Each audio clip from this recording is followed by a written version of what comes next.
Tayo po ngayon ay nasa loob na ng 40 araw ng pag-aanda sa muling pagkabuhay ng ating Panginoong Jesucristo. At pagkakataon na kung saan ay tayo nagdiriwang para po sa lugar na ito, partikular, no? Dito sa bahagi ho na kung saan ay sa kapilya na ito ng Mahal na Birhen ng Candelaria. Ang paanyaya sa atin ng Panginoon ay alin? Ang higitan ang pagsunod ng mga eskriba at mga pariseo. No? So pag sinabi ni Jesus na higitan ninyo ang pagsunod ng mga eskriba at ng mga pariseo, ibig sabihin, yung mga eskriba at pariseo, nasunod yan. No? Nasunod yan sa Diyos. Yan ay mga kung tawagin nga natin ay die hard sa pagsunod sa utos ng Diyos. No? Kaya lang sa kanila ay literal. No? Literal. So, maliwanag katulad halimbawa ng ibinigay na halimbawa ni Jesus. Yung huwag kang papatay. No? So, yun, sa kanila, huwag kang papatay. No? Maliwanag yun.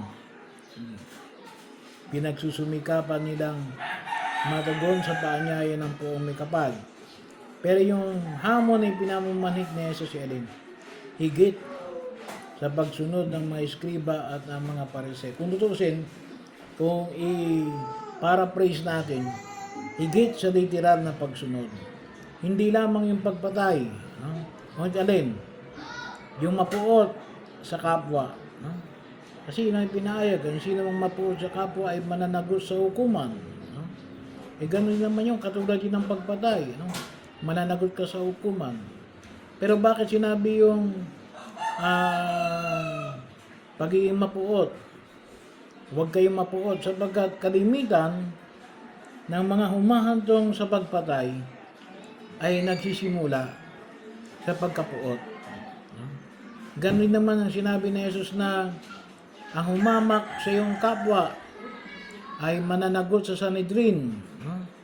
Bahagi yun ng pagkilos, no? Sapagkat kalimitan, yun na rin ang ginagawa ng iba na dahilan kung bakit sila ay may lakas ng loob na hahantong doon sa pagkilos ng pagpatay. Bakit? Itinuturing nila na mas hamak ang uri ng tao na itinuturing nila kaya nila nagawan ng uri ng pagpatay. No? So yung pagkaunawa at pagkakilala na ito'y masama. Lower than me. Yan ay bahagi ho. No? Hindi, kung minsan ay sinasabi na hindi na yan mga tao. No? Yan ay mga itinuturing ng parang hindi na tao. No? Itinuturing na less than human. Kaya kuminsan yun ang naging dahilan kung bakit humahantong sa pagpatay. Kaya nung sabi ni Jesus, kahit na nga yung pagsabi ng udol ay mapapasaapoy ng impyerno. No? Kasi bahagi, siguro yun din naman dahilan kung bakit siguro pinagbabawal ngayon yung tinatawag nating bullying. No? Yung pambubuli. Kasi bakit? Kasi minamaliit mo yung tao. No? Hindi mo na siya binabahagi na kapwa mo. No?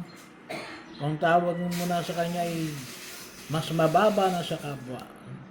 Pero babalik tayo sa pinakatema. No?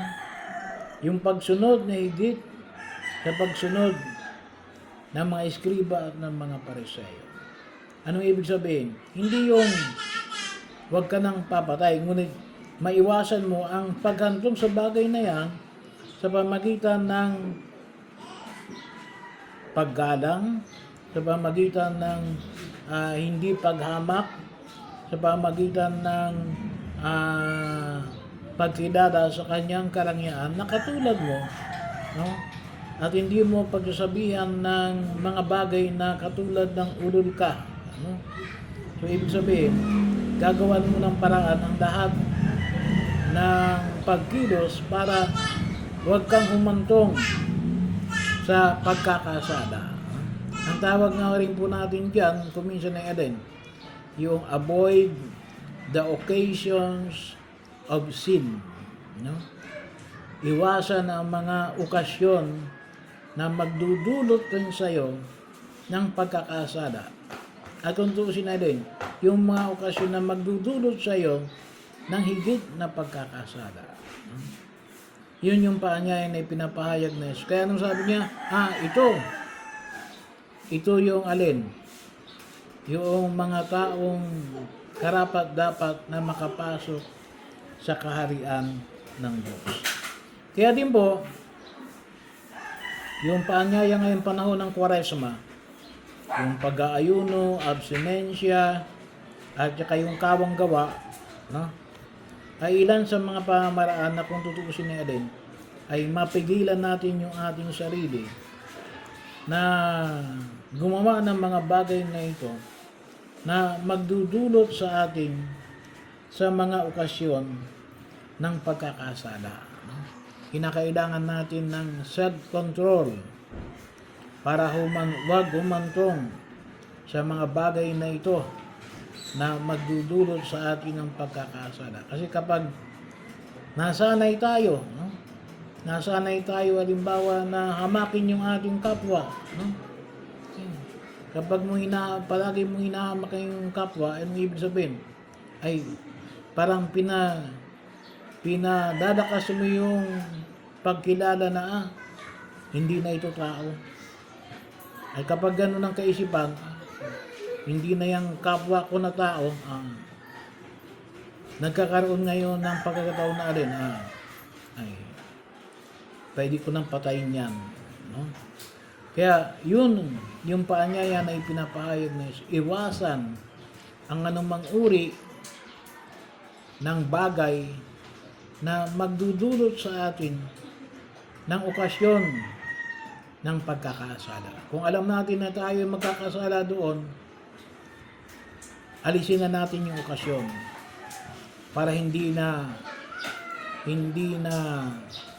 humantong sa ganong uri ng kalalagay. Marami pa pong iba kung tutuusin, ano?